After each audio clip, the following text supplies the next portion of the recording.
turma, tudo bem? Vamos aqui à nossa terceira e última aula de filosofia do bloco.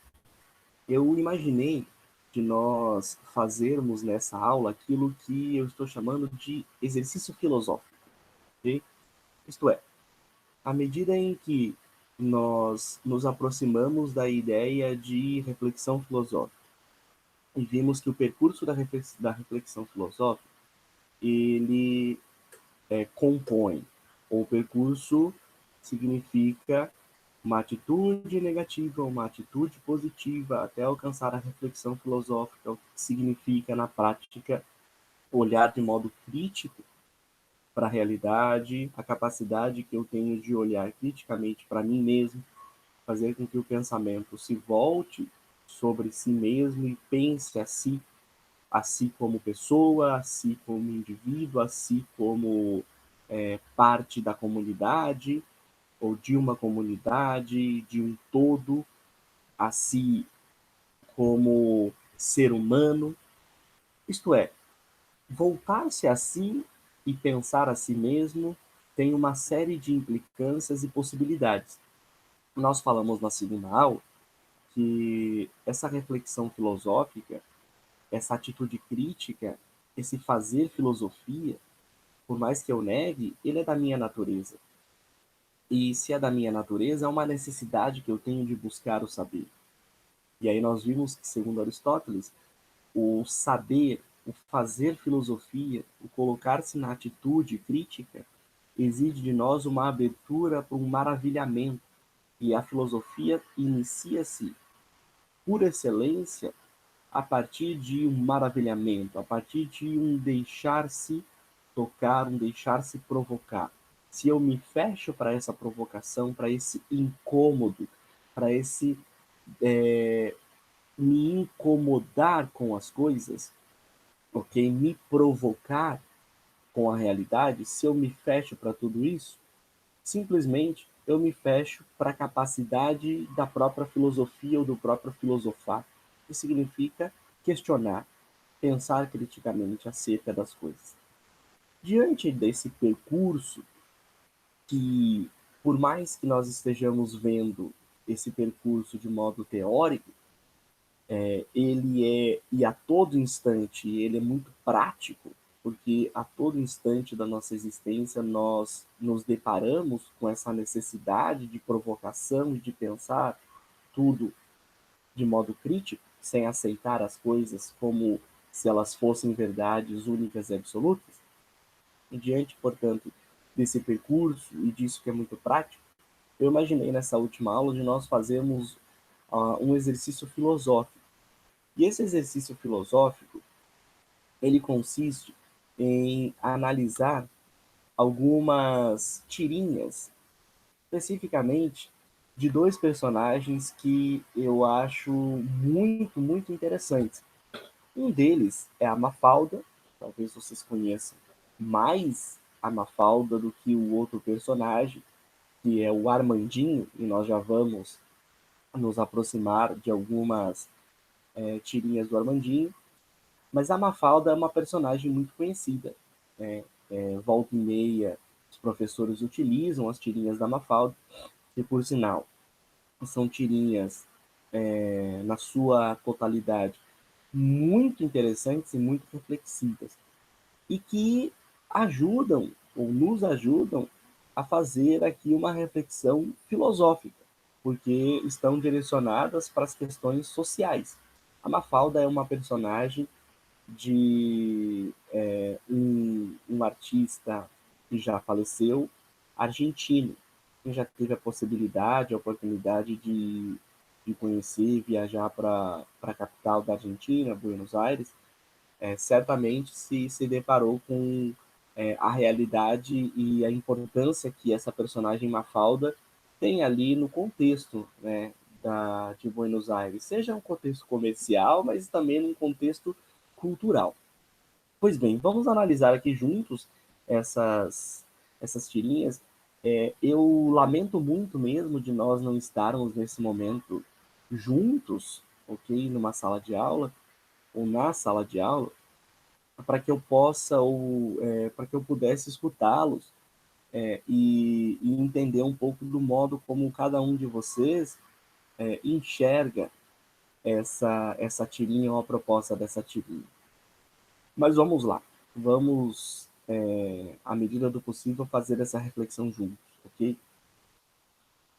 Vejam lá, vamos acompanhar a tirinha desde o começo. Então, a Mafalda e a amiga dela, se eu não estou enganado, é a Susanita, estão caminhando pela calçada e tem alguém ali sentado.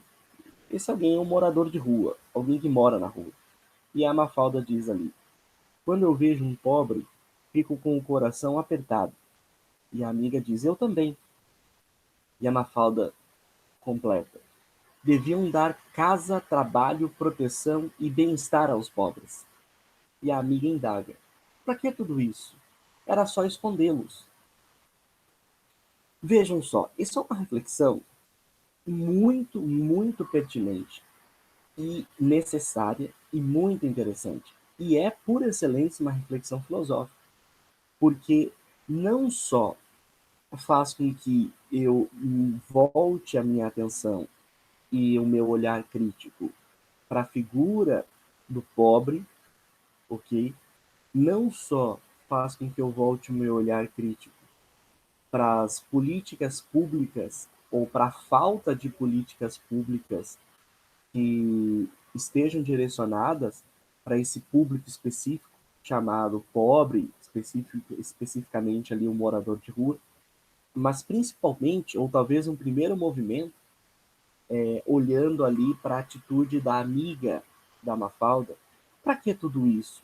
Isto é, para que dar casa, trabalho, proteção e bem-estar se a gente poderia escondê-los? Talvez esse seja um pensamento que nós trazemos conosco.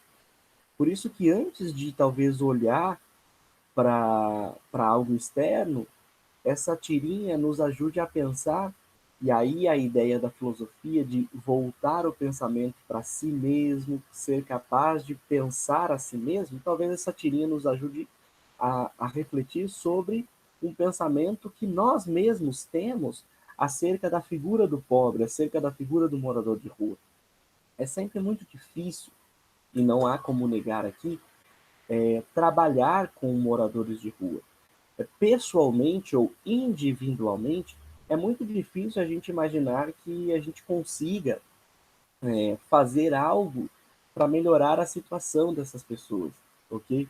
É por isso que a Mafalda é enfática ao dizer que deviam dar casa. Quando ela fala deviam ali, esse deviam não é propriamente cada pessoa, porque é muito difícil, definitivamente, as pessoas lidarem com esse problema sozinhas.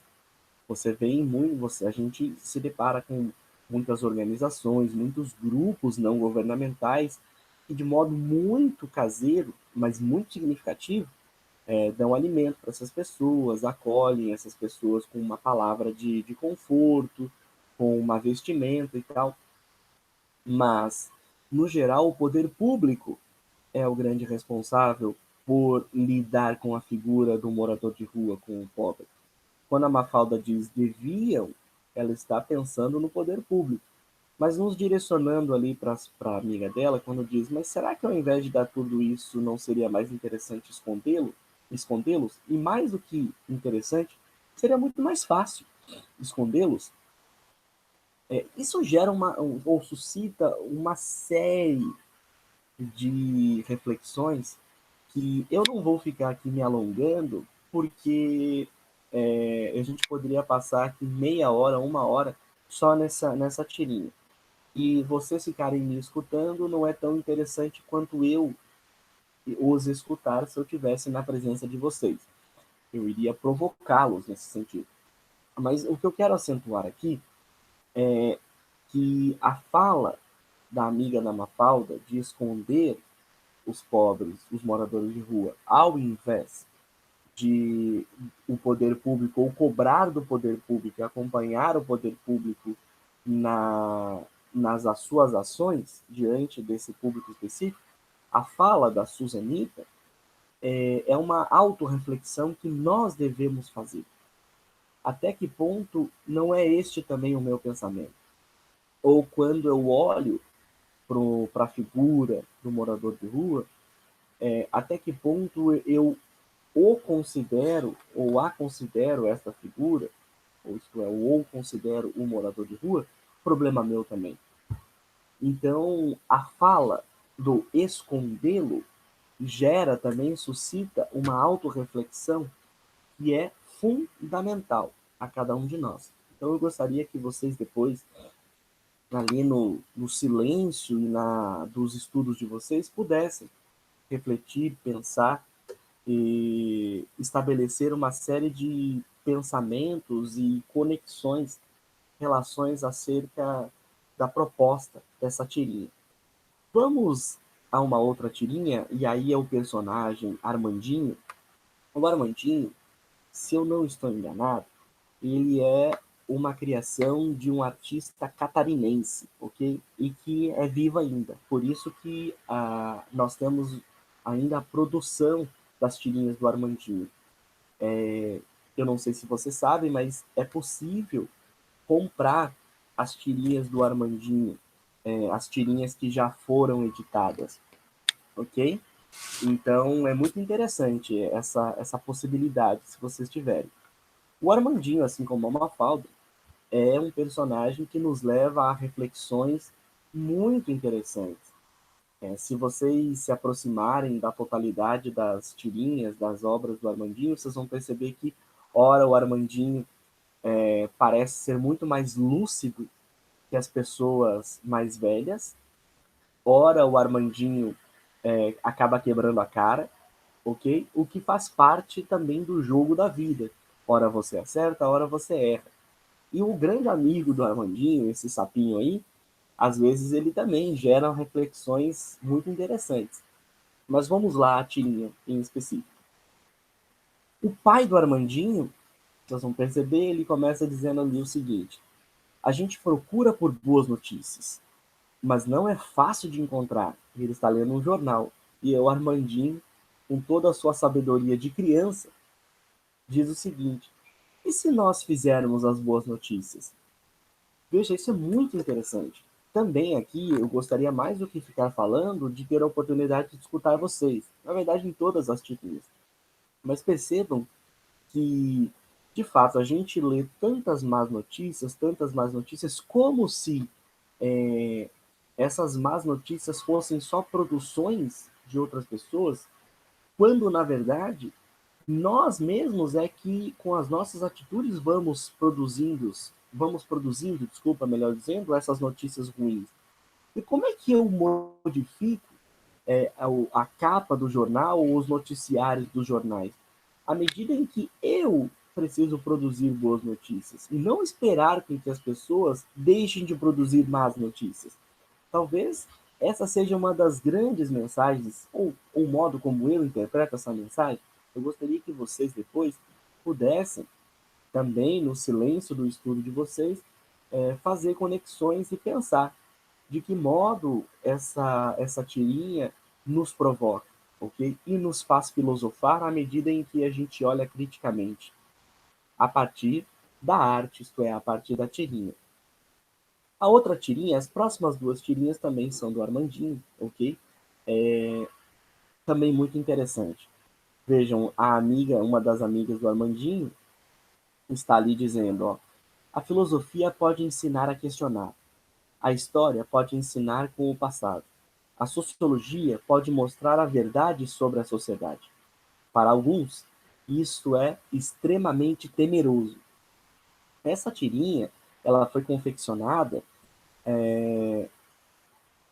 num momento, e aí eu devo dizer a vocês que ela é muito recente, num momento em que as humanidades, isto é, a filosofia, a sociologia, a história, estão sendo ainda, né, e começaram a ser num movimento político, num movimento mais nacional, ok? Começaram a ser atacadas sobre esses vários aspectos, ok? De inutilidade, de pensamento quer dizer, como se a filosofia, a sociologia e a história estivessem incutindo nos alunos, nas pessoas, um pensamento mais ideológico, quando, na verdade, essas disciplinas, essas áreas, levam os indivíduos a uma reflexão. Então, vocês têm filosofia, sociologia e história dentro do currículo escolar de vocês. É uma oportunidade, essa tirinha, por exemplo, é uma possibilidade, uma oportunidade de vocês se aproximarem das críticas que muitos grupos, sobretudo grupos políticos, estabelecem a essas disciplinas. Então, é uma oportunidade de vocês se aproximarem das críticas estabelecidas a essas disciplinas, ao papel dessas disciplinas, e contrapor essas críticas a aquilo que vocês têm enquanto reflexão dentro de sala de aula, como filosofia, sociologia e história. E vocês compararem se essas críticas que fazem a essas disciplinas, se elas de fato são válidas na prática. Se vocês sentem, por exemplo, que a filosofia, a sociologia e a história impõem um tipo de pensamento para vocês, ou se vocês percebem que a filosofia de fato ensina a questionar, a história ensina o passado no sentido de não deixar esquecer aquilo que por vezes aconteceu, porque influencia no presente, e a sociologia nos faz ver melhor no sentido de criticamente a sociedade. Quer dizer, é um momento que vocês podem comparar. Será que os professores com essas disciplinas, de fato, impõem a nós uma forma de pensar? Ou será que não, eles geram em nós uma forma de pensamento? Então eu tenho aqui uma imposição versus um modo de gerar o pensamento. E aí vocês também podem tirar as conclusões de vocês. Haja vista que vocês são seres pensantes, seres capazes de crítica, ok? Essa tirinha talvez nos leve a pensar. Tudo aquilo que a filosofia, a sociologia e a história, todas aquelas acusações pelas quais elas passam, e se de fato na prática eu sofro, eu vivo isso ou não. É uma grande possibilidade. Por que não? E uma última tirinha, particularmente a mim, é muito interessante, também, é claro, né? Você tem ali, provavelmente, o pai do Armandinho, né? Dizendo ali, ó, essencial à vida de todos os seres vivos começa com a letra A. Então ele está lendo uma frase, ok? Vocês vão entender que é uma prova que o Armandinho estava fazendo. Então, voltando ali, está escrito ali na prova, essencial à vida de todos os seres vivos começa com a letra A. E aí ele diz para o Armandinho, como é que você conseguiu errar essa? É óbvio que é a água. O que você colocou na prova? E o Armandinho responde, amor. Quer dizer, será que o essencial à vida de todos os seres humanos é a água? Óbvio que é a água enquanto essência biológica, ok? Mas talvez a prova e o contexto da prova, por exemplo, uma prova de filosofia. Se um professor de filosofia, talvez até um professor de história, professor de literatura, né, queira provocar os alunos a partir de um contexto e faz uma pergunta como essa.